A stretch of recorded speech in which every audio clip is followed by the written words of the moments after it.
মই ৰাম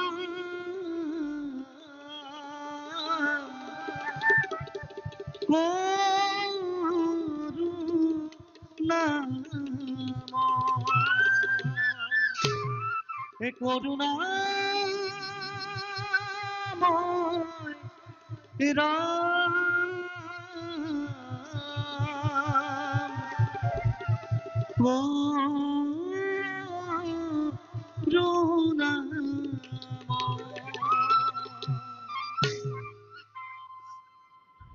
দেবী হে করুণাময় জগৎ জননী এই নিখিল নারদর প্রণিপাত করিব গ্রহণ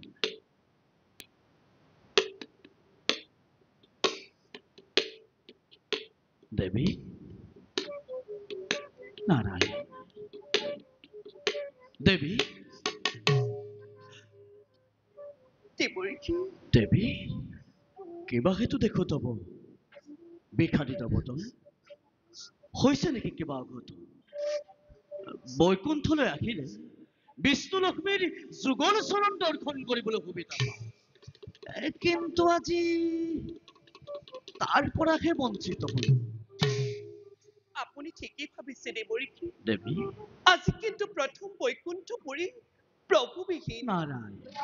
কোনোদিনই তেওঁ মোক লগত নেনিয়াকৈ নাথাকে কিন্তু আজিহে তাৰ ব্যতিক্ৰম হ'ল দেৱৰী প্ৰলয় দেৱী মহাপ্ৰলয় অলপ দিনতে মহাপ্ৰলয়ত পৰি সমগ্ৰ পৃথিৱী পানীৰ তলত ডুব যাব দেৱী চাৰিওফালে কেৱল পানী পানী পানী পানী পানী পানী হ'ব কতা মই দেখোন একো গমকে নাপাওঁ বাৰু কওকচোন দেৱৰী আপুনি বাৰু প্ৰভু কৰবাত লগ পাইছিল নেকি কওক দেৱৰী তাকেতো ক'বলৈ আহিছো দেৱৰী গৈছিলো মই কৈলাসলৈ তাত দেখিলো ব্ৰহ্মা বিষ্ণু শিৱ তিনিও গুপ্ত আলোচনাত মগ্ন আৰু কি দেখিলো জানা দেৱী দেৱৰী ব্ৰহ্মাৰ কন্যা সৰস্বতী আৰু শিৱৰ ভাৰ্যা পাৰ্বতীও সেই আলোচনাতে ভাগ লৈছে মহাপ্ৰলয় সময়ত কোনে কি দায়িত্ব ল'ব সকলোবিলাক ভাগ বতৰা কৰি তোমাক তাত নেদেখিয়ে মই বৰ আচৰিত হলো মই আকৌ ভাবিলো বিষ্ণুৱে বা তোমাক কিয় লগত নিনিলে এই কথা সঁচা জানো সঁচা মিছা পিছত প্ৰমাণ পাবা মই গৈ পোৱাৰ লগে লগে ভোলানাথে দুটকীয়া বুলি মোক উপহাস কৰিলে দেৱী আৰু সেইবাবে মই তাক এখন্তেকো নাথাকি পোনে পোনে আহি দেৱী বৈকুণ্ঠ পালোহি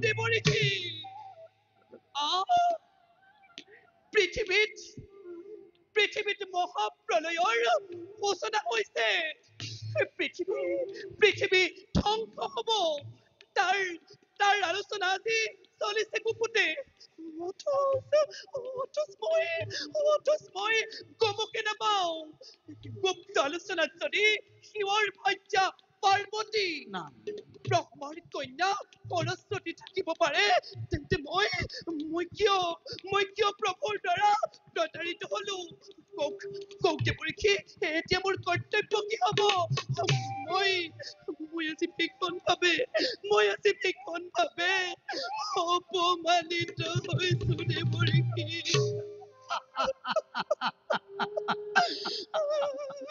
তাতোতকৈ ডাঙৰ কথা কি জানা দেৱী যিমান বিলাক বেদ শাস্ত্ৰ আছে সকলো গুপ্ত কৰি ৰাখিবলৈ দায়িত্ব দিছে ব্ৰহ্মাৰ কন্যা সৰস্বতী আৰু জীৱ জন্তুৰ দায়িত্ব দিছে শিৱৰ ভাৰ্যা পাৰ্বতীক তুমি দেখিছা অপাৰ আনন্দ দেৱী তুমি তাত থকা হলে তুমি সেই আনন্দৰ ভাগ ল'ব পাৰিলা দেৱৰী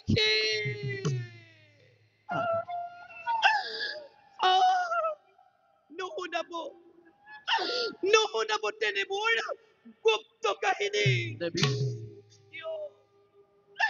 কিয় আজি প্ৰভুৱে এই কথা মোৰ পৰা গুপুতি ৰাখিলে মই কি তেওঁৰ পত্নী নহয় দেৱৰী নাৰী লাস্যময়ী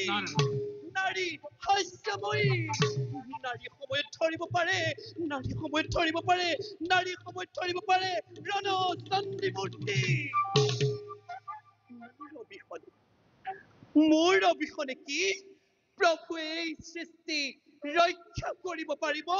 মই ইয়াৰ ভীষণ প্ৰতিশোধ ল'ম দেৱৰীখি, মই ইয়াৰ ভীষণ প্ৰতিশোধ ল'ম। দেৱী, প্ৰভুৱে বাৰু তোমাক প্ৰত্যাখ্যান কৰি গুপুতে গুপুতে কিনো নতুন সৃষ্টিৰ পাতনি মেলিব খুজিছে মই কিন্তু বুজা নাই। সেই সৃষ্টিৰ পাতনি মই নিমিষতে ৰুদ্ধ কৰি দিম। দেৱী, প্ৰভুৱে বুজিব সেই লক্ষ্মীক অৱহেলা কৰাৰ পৰিণাম কি হ'ব পাৰে? দেৱী, চাই থাকক দেৱৰীখি, আপোনাকে সাক্ষী কৰি আপোনাৰ সাক্ষাততে মোৰ সাক্ষাতত? এক মহা প্ৰলয়ংকাৰী দৈত্য সৃষ্টি কৰি দেৱী, প্ৰভুৱে যি নতুন সৃষ্টিৰ পাতনি মেলিব খুজিছে তাক আজি মই ধূলিৰ লগত উৰুৱাই দিম। দেৱী, চোৱা শিৰা মৰ্ত্যৰ মানৱ, চোৱা শিৰা স্বৰ্গৰ দেৱতা মণ্ডলী, চোৱা শিৰা পাতালৰ বাসুকী। নাৰীকে ভীষণ প্ৰতিশোধ ল'ব পাৰে, দেৱী, ধৈৰ্য ধৰা দেৱী। তুমি এক ভীষণ প্ৰতিজ্ঞা কৰি এক মহাপ্ৰলয় আৰম্ভ হোৱাৰ আগতে অন্য এক মহাপ্ৰলয় সৃষ্টি নকৰিবা, যাৰ ফলত দেৱী তুমি আৰু মই মৰ্ত্যলৈ খহি পৰিম। দেৱী, তুমি আৰু মই মৰ্ত্যলৈ খহি পৰিম।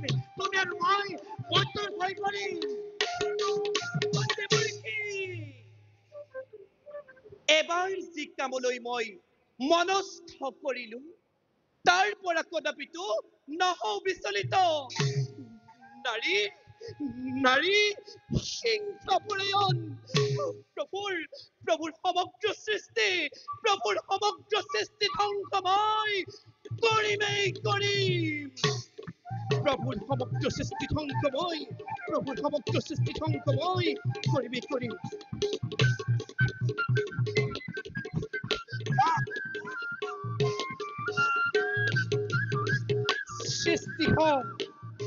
সৃষ্টি হও মহাপ্ৰলয়ংকাৰী দৈত্য, সৃষ্টি হও মহাপ্ৰলয়ংকাৰী দৈত্য। লক্ষ্মী বাৱে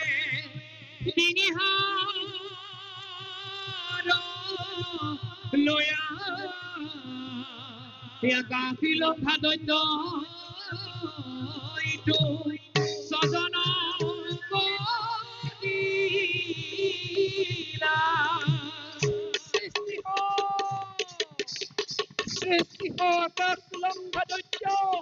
সৃষ্টি হও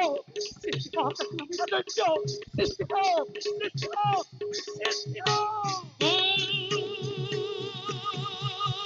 হরি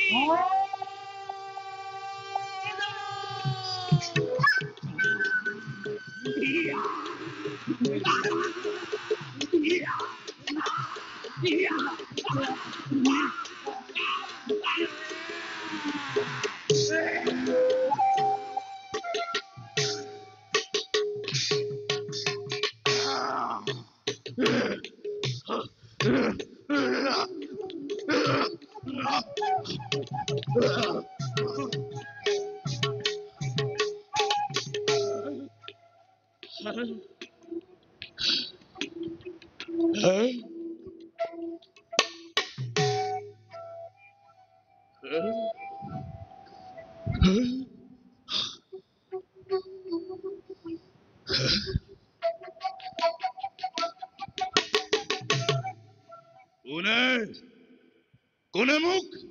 কৰিলে স্বজন? মই পুত্ৰ, মই তোক কৰিলো স্বজন। তুমি দিয়া মোক তোমাৰ সত্য পৰিচয়।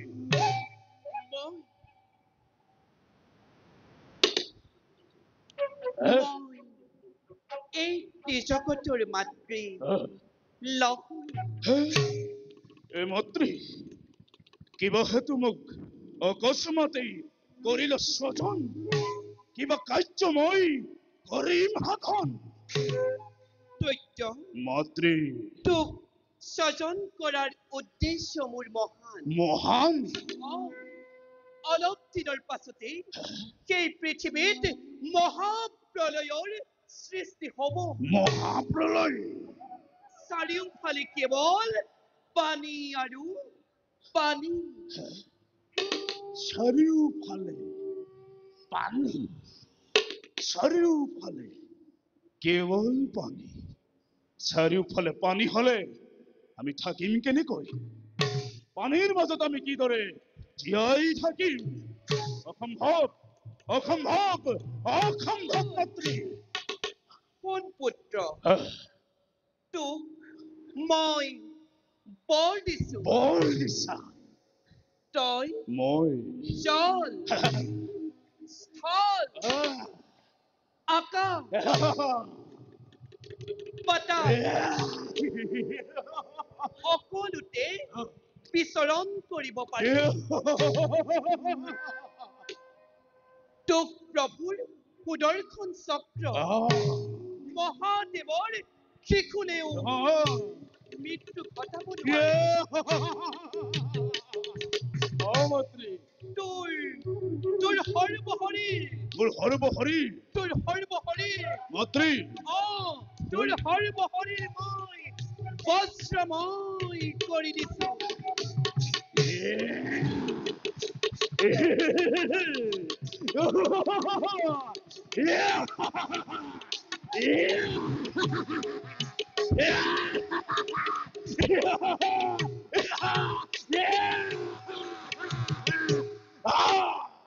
এতিয়া তই মোৰ আদেশ মতে কাম কৰি যাব লাগিব আদেশ কৰা মাতৃ কোন পুত্ৰ অলপ দিনৰ পাছতে সেই পৃথিৱীত মহাপ্ৰলয়ৰ সূচনা হ'ব চাৰিওফালে কেৱল পানী আৰু পানী থাকিব বেদ বেদাংগ কৃষ্টি সভ্যতা সকলো পানীৰ তলত সেইবিলাক নষ্ট কৰাকতেই তই সকলো সংগ্ৰহ কৰি মাতৃ ঋষি মুনিসকলে যাগ যজ্ঞ কৰিবলৈ বেদ বেদাংগ একোৱেই বাচি নাথাকিব আৰু মহাপ্ৰলয় শেষ হলে পাছৰ কল্পত তহঁত অসুৰবোৰে নিজৰ সভ্যতা বিস্তাৰ কৰিব পাৰে সভ্যতাৰ বিস্তাৰ মাতৃ তেতিয়া তেতিয়া তেতিয়া তহঁত অসুৰবোৰ মাতৃ তহঁত অসুৰবোৰ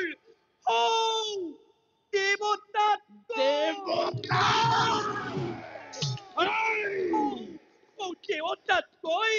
শ্ৰেষ্ঠ আসন লাভ কৰিব পাৰিব মাতৃ পুত্ৰ মোৰ পৰিচয় কি হব কি নামে জনজাত হম মই ধৰাৰ লক্ষ্যত কওক মাতৃ পুত্ৰ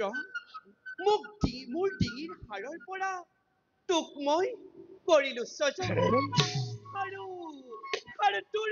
মুখমণ্ডল দেখিবলৈ মোৰ মুখমণ্ডল দেখিবলৈ ফুলাৰ দৰে গতিকে তোৰ নাম হব মোৰ নাম কি মাতৃ তোৰ নাম হব মোৰ নাম কি তোৰ নাম হব তোৰ নাম হব হয় দৈত্য হয় দৈত্য হয় দৈত্য হয় দৈত্য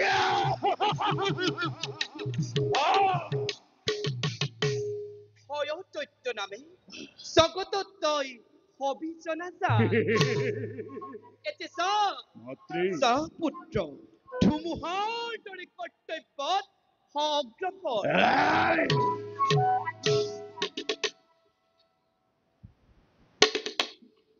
মাতৃ পুত্ৰ মোক আৰু এটি বৰৰ হৈছে প্ৰয়োজন দৈত্য বংশৰ বৃদ্ধিৰ কাৰণে মোক এজনী বিবাহযোগ্য সুন্দৰী নাৰী অৰ্পণ কৰক মাতৃ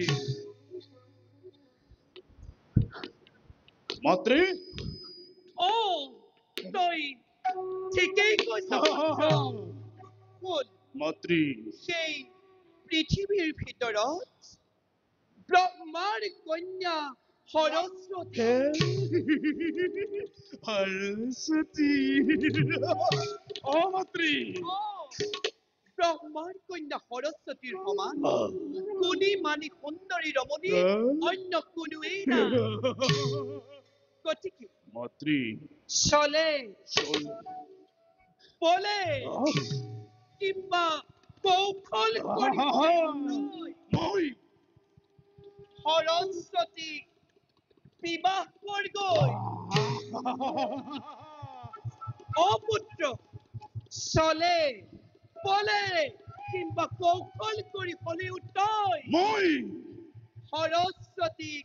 বিবাহ কৰগৈ পুত্ৰ। মাতৃ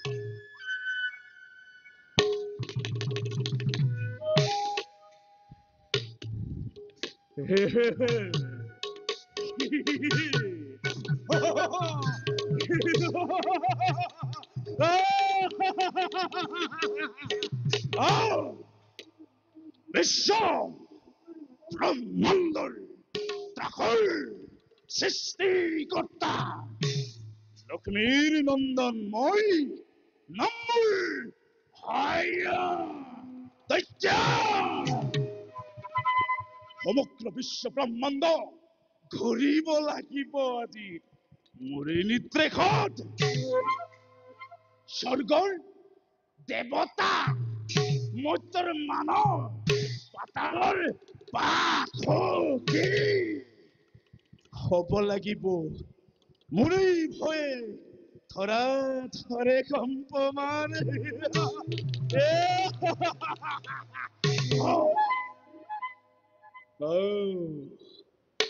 ব্ৰহ্মৰ কন্যা সৰস্বতী সৌন্দৰ্যৰ ৰাণী কৰিব লাগিব মোৰে অৰ্ধাংগিনী দেখিব জগতে বুজিব বিশ্বই দানৱৰ হত্যা কৰ্তা এই হয় দৈত্যৰ ভকতি হিৰত্ব ইমান